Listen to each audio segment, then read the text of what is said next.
Friends जदि कौन व्यक्ति आपण ऊपर अभिमान करी कथबार्ता बंद करिछि आपण कॉल करूना मेसेज करूना प्रेमी प्रेमिका हूँ स्वामी स्त्री हूँ अथवा कौन से भाई संपर्क बंधु परिजन हूँ जे कि आपण ठारू दूरे जाइछन्ति आपनकर सह कथबार्ता करूना मात्र आपण चाहूचन्ति ताको सह पुनराय मित्रता करिया पई अथच ता संभव होई पारु नाही तेबे एही सरल सूक्ष्म शक्तिशाली प्रयोग विधिटी को पालन करंतु एवं किभली चमत्कार घटुची मते कमेंट बॉक्स से लिखंतु। आपनकर एही उपाय सह एक तेजपत्र जड़ित जहाँकि खूब शक्तिशाली तंत्रोक्त कारक द्रव्य अटे। आपण माने एही क्रियाटी को सेति बेले ही प्रयोग करिवे जेतेबेले आपनकर समस्त प्रचेष्टा वृथारे जाउची। जेते मध्ये चेष्टा करूचंती सेही व्यक्ति आपनकर सह मिसु मात्र ताहा संभव होई पारु नाही। शेषोक्त भावरे एही सरल सूक्ष्म शक्तिशाली प्रयोग विधिटी को निश्चित भावरे प्रयोग करके देखंतु। तेबे एही चमत्कार प्रयोगटी को आपण मानक आगे उपस्थापन करिया पूर्व क्षुद्र निवेदन जदि आपण आज प्रथम बार करके चैनल रे पाठ दैछन्ती एवं एही बडी कंटेंट रे आपनको रुचि रहउची तेबे चैनल करे थिबा लाल कलर रो सब्सक्राइब बटन क्लिक करी बेल आइकन क्लिक करी एवं ऑल नोटिफिकेशन पर क्लिक करी चैनल टी को सब्सक्राइब कर नियंतु जेबोली आमे जेतरो मध्ये आपण मानक सेवारे एही बडी तंत्र मंत्र वीडियो अपलोड करिवु तार सर्वप्रथम नोटिफिकेशन आपण पाखरे पहुंचीबो एवं से सब को आपण माने सर्वदूर देखिकरी किछि ज्ञान आहरण करि परिबे। तबे फ्रेंड्स एबे नजर पकेबा ई शक्तिशाली तेजपत्र प्रयोग जहाँ माध्यम कि आपण जेकोसी भग्न संपर्क को पुनराय फेरे आनी पारिबे जहाँ मध्य आपनकर तांको सह बीती जाइछि जहाँ कि तांको आपण ठार दूरे रखिछि से समस्त रे पूर्णछेद पड़िबो से आपण को पूर्ववत भल पाइ बसिबो आपनकर सह मित्रता करि बसिबो। जदि कोनसी प्रेमी प्रेमिका मध्य मनोमालिन्य घटिकी परस्पर ठार पृथक हो जाइछन्ति चमत्कार ढंगरे सेही प्रेमी प्रेमिकार पुनर्मिलन घटिबो। स्वामी स्त्री मानक मध्य अपड़ चलथिले निश्चित भाव तांकर दाम्पत्य जीवन सुखमय होई परिबो। पिता माता पुत्र एही भली पारिवारिक स्नेह संपर्क मध्य ये चमत्कार ढंगरे कार्य करिथाय।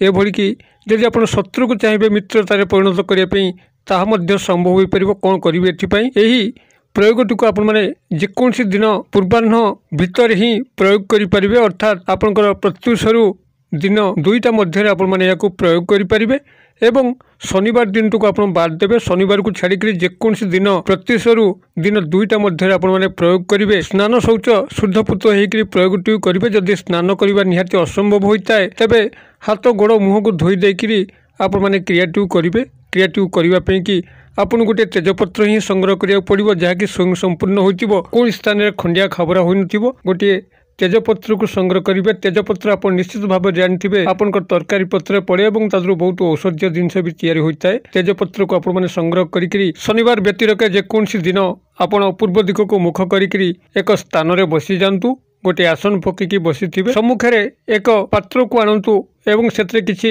शुद्ध जल अथवा गंगा जल को भरी नियंतु एवं ध्यान पूर्वक सेही व्यक्ति को स्मरण करंतु। स्मरण करिवा पूर्वरु आपण से तेजपत्रटी को निजर मथारे थरे छुई देकरी दक्षिण हस्त पापुले रखिके स्मरण करिवे एवं जेतेबेले तांकर प्रतिछवि आपनकर मानस मध्य को संपूर्ण भावरे चली आसुची सेतेबेले तेजपत्रटी को सेही जलपूर्ण पात्रे रखि दियंतु एवं जलपूर्ण पात्रटी को बाम हस्त ऊपर को उठे आनिकरी तापरे दक्षिण हस्त को घोड़ेकरी ये जो क्षुद्र मंत्र कहूची यही क्षुद्र मंत्र को आपण से 11 बार उच्चारित करंतु। मंत्रटी आपनकर एई भई रहइबो ओं स्योम स्योम अमुक वस्य वस्य स्वाहा। मु आउथरे कहि दउची ओं स्योम स्योम अमुक वस्य वस्य स्वाहा। एई भली भाबरे मंत्रटी को आपण से 11 बार पठन करंतु एवं 11 बार आपण मंत्रटी को पठन करूचंती बाम हाथ पापुलीरो सेही जलपूर्ण पात्र जोथरे आपनके तेजपत्र पड़िछि ताको भूमि ऊपर रखि दियंतु एवं दक्षिण हस्त सहायता से पानी भितर तेजपत्रटी को आनिकरी भूमि ऊपर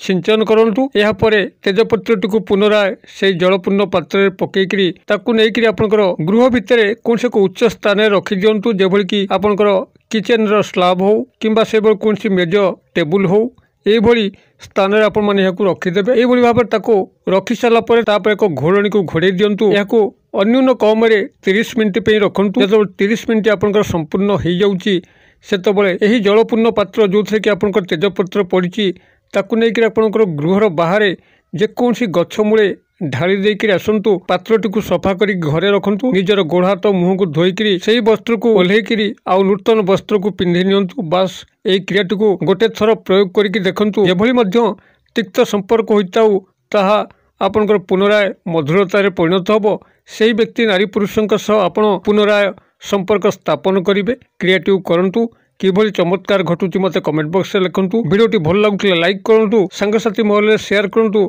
जेभली कि समस्त पाखे पहुँचो समस्ते उपकृत हेले आपन को प्रभुंर अशेष कल्याण प्राप्त हम भिडियो क्षुद्र परिसर मध्य मत ये विदाय दिंतु पुणी आपण देखा यही शिक्षणीय भिडियो से पर्यंत दर्शक बंधु आपण समस्ते मंगल कृपार भले था रोचे।